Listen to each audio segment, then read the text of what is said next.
So, Ian, one of the other projects we've been working on is Dormancy, the new LARP we come up with. A bit of a backstory.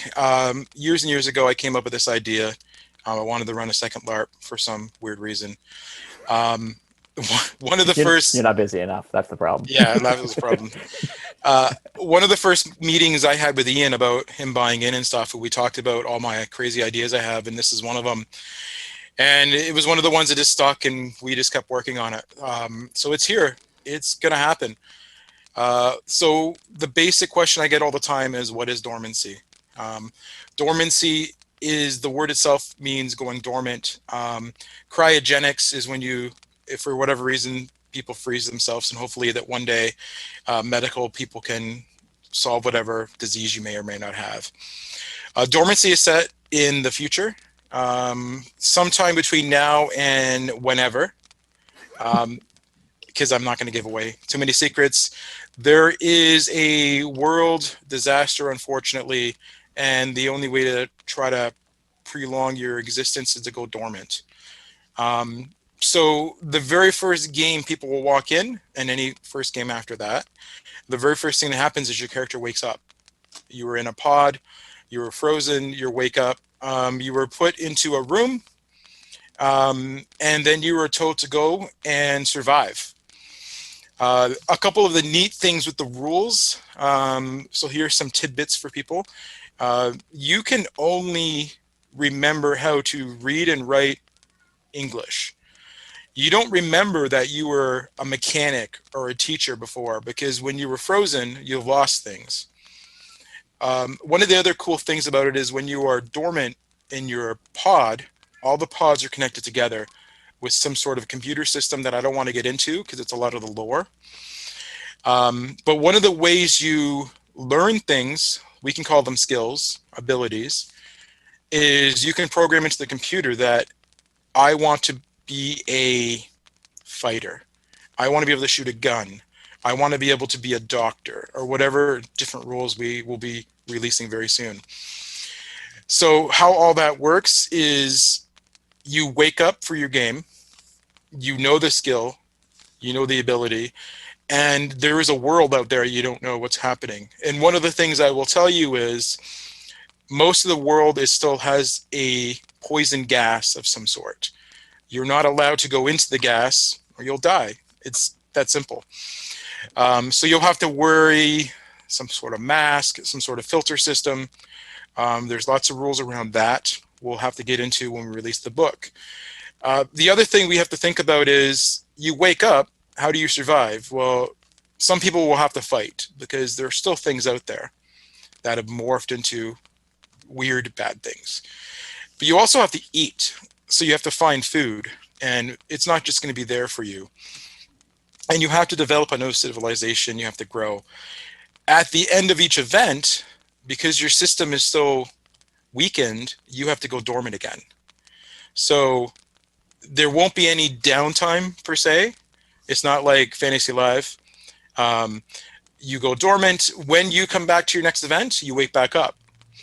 As far as what year it is, find out. There's lore for that too. And that's the basics of how it works. It's going to be a 100% players against the world. So the plot team and the NPCs will be there, or cast, is what we'd like to call them, to roleplay monsters and things of that nature. But it's not like they're the bad guys trying to kill you. The world's trying to kill you. So you'll have to go into it and survive yourself. That's, I guess, the best I can explain without giving away too much. Yeah, there is a lot of like mystery involved in the game, and so there's not a lot of things you can tell the basics, but everything else is, well, you're gonna. I mean, once the rulebook comes out, another interesting thing I'll say though is how we developed this is the rulebook itself. We took it like one of those board games. Everyone's played a board game. You play Monopoly, you can play it over and over again, and eventually it's like, well, I'm automatically I'm going to do this move because it's the best move in the game. You also have these new board games out. They're called legacy games. And when you open up a legacy game you play with your friends, Not all the rules are there when you begin. So when you read the rule book, you can read everything that's there, but there's blank spots. And as you go on to the game, you open up new rules and new abilities and new things. This LARP, Dormancy, will be like that. So when we release the rule book, we're going to be releasing the rule book for the players for game one. As they go on and as they play more and more, they're going to maybe find new rules, new things about the game they'll have to put into the book. So I think that's a really cool part of this. Yeah, I think people, what I've got so far, people are excited. I hope we can do justice to it, and we'll see how that goes. Yeah. So when are we thinking about starting that up then? Last year was when we were supposed to. Yeah, that's true. Yeah. We had dates booked. Unfortunately, this thing called the pandemic hit, and obviously for safety reasons, it never happened. Which is in a way a good thing because we've actually made it better than I think we would have. We had more time to play with it. Yeah. So as of right now, when we can safely open up, we will open up like everything else. It'll be announced a couple months ahead of time. We will be releasing the rulebook, the website, and all that, hopefully in a month or two. If everything goes to plan and Canada is in a good place by the fall, say, if I can see us getting in a couple games, maybe in the fall, we can call them playtest. But again, that all depends on what Ontario says is safe, because we're not going to put any players in harm. So again, unfortunately, everything is up in the air, but the plans are when it's safe, you'll be seeing a new LARP called Dormancy. Yeah. Not on Fantasy Live weekends. Yeah, that we're busy, but not. We don't want to be that busy. That'd be Exactly. crazy. Yeah. The hope is that I think the plan is to use the same site that we're on at the moment, but just switch some things around, right?